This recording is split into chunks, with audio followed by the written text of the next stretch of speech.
Welcome back to my channel PM collections అండి. ఇవాళ recipe వచ్చేసరికి చైనీస్ ఎగ్ న్యూడిల్స్ ఇంట్లోనే ఎలా ఈజీగా తయారు చేసుకోవాలో చూపిస్తున్నానండి. ప్రాసెస్లోకి వెళ్ళిపోదాం. చూడండి చాలా టేస్టీగా సూపర్గా ఉంటుంది.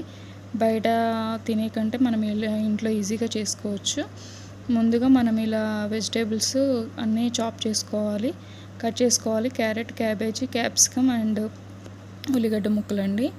ఇలా కట్ చేసుకొని పక్కన పెట్టుకున్న తర్వాత మనం న్యూడిల్స్ ఉడకబెట్టుకోవడానికి ఒక పెద్ద బౌల్ తీసుకొని, గిన్నె తీసుకొని, అందులో మనం ఎంత క్వాంటిటీ తీసుకుంటున్నామో అంతకి ఒక గ్లాస్ వాటర్ అనేది యాడ్ చేసుకోవాలి. నేను ఇక్కడ 6 స్లైసెస్ అంటే 6 న్యూడిల్స్ తీసుకుంటున్నాను కాబట్టి, ప్యాకెట్ తీసుకుంటున్నాను కాబట్టి నేను ఇక్కడ 3 గ్లాసులు నీళ్ళు పోసుకున్నాను.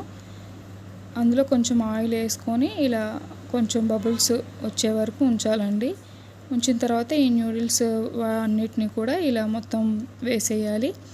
వేసేసుకొని కింద నుంచి తిప్పేసుకుంటూ రావాలండి. చుట్టూ కూడా మనకి అవి వాటర్లో ఒకే చోటు ఉంటే మెత్తగా అయిపోతుంది. సో మొత్తం ఇలా కలుపుకుంటూ కింద నుంచి తీసుకుంటూ రావాలి. అప్పుడే మనకి ఈక్వల్గా అన్నీ ఉడికిపోతాయి న్యూడిల్స్ అనేవి. ఇవన్నీ న్యూడిల్స్ అన్నీ మొత్తం ఉడికిపోయిన తర్వాత మనకి చెక్ చేసుకోవాలి, అన్నీ ఉడికాయా లేదా అనేది కూడా మనం చెక్ చేసుకోవాలి. అది కూడా మీకు వీడియోలో చూపిస్తాను ఎలా చెక్ చేయాలి ఏంటి అనేది. చూడండి ఎలా తిప్పుతున్నానో. మొత్తం మంచిగా తిప్పాలండి. తిప్పిన తర్వాత ఒకటి మనం తిప్పేసుకున్న తర్వాత ఇక్కడ ఒకసారి చూడండి, నేను చూపిస్తాను. అవి మనం తీసినప్పుడు ఇలా కట్ అయితే అవి ఉడికిపోయినట్టేనండి న్యూడిల్స్ అనేవి. ఇవి ఉడికిపోయాయి మనకిప్పుడు. సో కట్ అవుతున్నాయి, మనం కట్ చేస్తూ ఉంటుంటే ఉడికిపోతున్నాయి కాబట్టి. సో ఉడికిపోయాయి కాబట్టి ఇవన్నీ చూసారుగా కట్ అయిపోయాయి. నెక్స్ట్ వీటన్నిటిని కూడా మనం దించేసుకొని వీటిని వాష్ చేసుకోవాలండి. ఇప్పుడు చిల్లులు గిన్నె ఉంటుంది కదా, అందులోకి మనం ట్రాన్స్ఫర్ చేసుకోవాలి మొత్తాన్ని కూడా. మనం స్టవ్ ఆఫ్ చేసుకొని ఇవన్నీ కూడా చిల్లుల గిన్నెలోకి ట్రాన్స్ఫర్ చేసుకొని, అందులో ఉన్న రిమైనింగ్ వాటర్ అంతా కూడా మనకి ఆ చిల్లుల గిన్నెలో నుంచి వాటర్ అనేది జారిపోతాయండి. సో నెక్స్ట్ మనకి ఎగ్ న్యూడిల్స్ అన్నాను కాబట్టి ఎగ్ పొడిని చేసుకోవడానికి ఒక గిన్నె అండ్ న్యూడిల్స్ చేయడానికి ఒక గిన్నె పెట్టుకుంటున్నానండి. ఇందులో ఒక 50 గ్రామ్స్ ఆయిల్ తీసుకుంటున్నాను. ఇందులో అయితే 150 గ్రామ్స్ వరకు నేను ఆయిల్ తీసుకున్నానండి. సో రెండు హీట్ అవ్వగానే ఇందులో మనం ఒక టీ స్పూన్ జీలకర్ర వేసుకోవాలండి. ఇవి కొంచెం చిటపటలాడిన తర్వాత ముందుగా కట్ చేసి పెట్టుకున్న ముక్కల్ని అందులో వేసేసుకోవాలండి.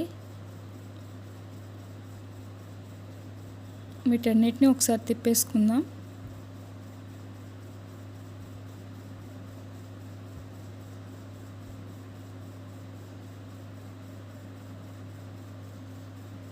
ఇలా తిప్పేసుకున్న తర్వాత మనం పక్కన స్టవ్లో ఎగ్ పొడం కోసం మనం గిన్నె పెట్టుకున్నాం కదా, ఆయిల్ వేసుకొని అది హీట్ ఎక్కిపోయింది. మనం ఇప్పుడు దాన్ని మనం ఆల్రెడీ పగలగొట్టుకొని ఒక గిన్నెలో పెట్టుకున్నానండి.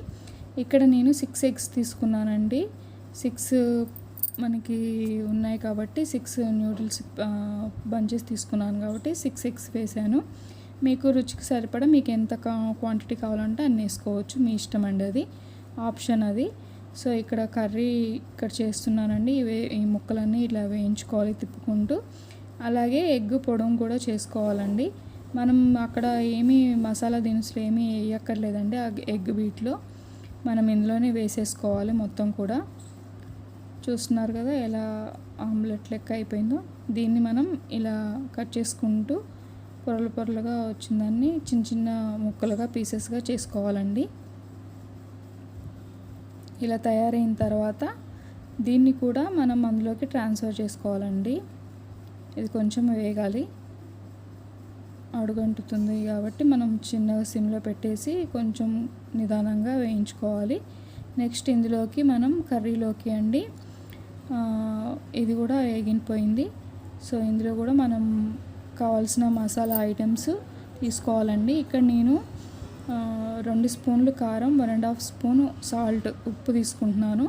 అలాగే మసాలా, గరం మసాలా పౌడరు, ధనియా పౌడరు అండ్ మ్యాగీ మసాలా మనకి బయట దొరుకుతుంది, అది యూస్ చేసుకోవచ్చండి. వీటన్నిటిని కూడా మనం వేయించుకున్న ముక్కల్లోకి వేసేసుకుందాం.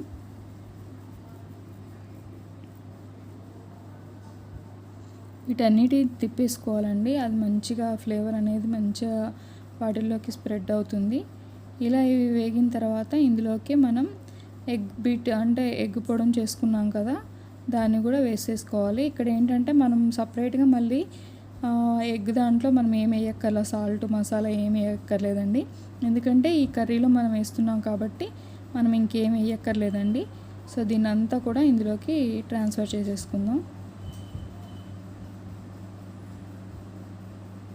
ఈ విధంగా అంతా స్ప్రెడ్ అయ్యేలాగా చేసేసుకోండి. మొత్తం దీన్ని కూడా మనం ఇలా తిప్పేసుకోవాలండి. ఇప్పుడు మనకి మెయిన్ టాస్క్ అండి, న్యూడిల్స్ డ్రై అయ్యాయి కదా. డ్రై అయిన తర్వాత ఇక్కడ ఒక చిన్న టిప్ అండి, మీకు ఇవి స్టిక్కీగా అవ్వకుండా ఉండాలి అంటే ఆల్రెడీ నేను ఆయిల్ వేసాను. ఇంకా మనకి పొడిగా రావాలి అంటే ఇవి ఎప్పుడైతే వాటర్ అనేది అంతా కంటెంట్ అంతా కిందకి వెళ్ళిపోతుందో వెంటనే కోల్డ్ వాటర్ ఉంటాయి కదా, చల్లటి నీళ్ళు, ఆ నీళ్ళతో కడిగేసుకుంటే ఇలా విడివిడిగా వస్తాయండి న్యూడిల్స్. ది బెస్ట్ టిప్ అన్నమాట. సో వీటన్నిటిని ఇలా మొత్తం న్యూడిల్స్ అంతా కూడా ఇలా వేసుకున్న తర్వాత నేను ఇక్కడ 2 స్పూన్స్ తీసుకున్నానండి. 1 స్పూన్తో తిప్పడం చాలా కష్టం అవుతుంది. సో మొత్తాన్ని కూడా ఇలా కింద నుంచి కర్రీ పైకి అన్నిటికీ స్ప్రెడ్ అయ్యేలాగా మొత్తం ఇలా తిప్పేసుకోవాలండి. ఇక్కడ నేను కెచప్ యాడ్ చేస్తున్నాను. కెచప్ నేను ఇక్కడ వచ్చేసరికి ఒక 6-7 స్పూన్స్ తీసుకున్నానండి. మీకు ఆప్షన్ అండి, మీకు ఇష్టమైతే తీసుకోండి, లేకపోతే లేదు. నేను ఇక్కడ soya sauce, vinegar, chilli sauce ఏమీ యూజ్ చేయట్లేదండి. జస్ట్ టమాటా కెచప్ ఒక్కటే నేను యూజ్ చేశాను. ఎందుకు అంటే పిల్లలకి హెల్దీ ఫుడ్ కావాలని చెప్పేసి. సో మన Chinese egg noodles ready. Thank you for watching. Please subscribe my channel.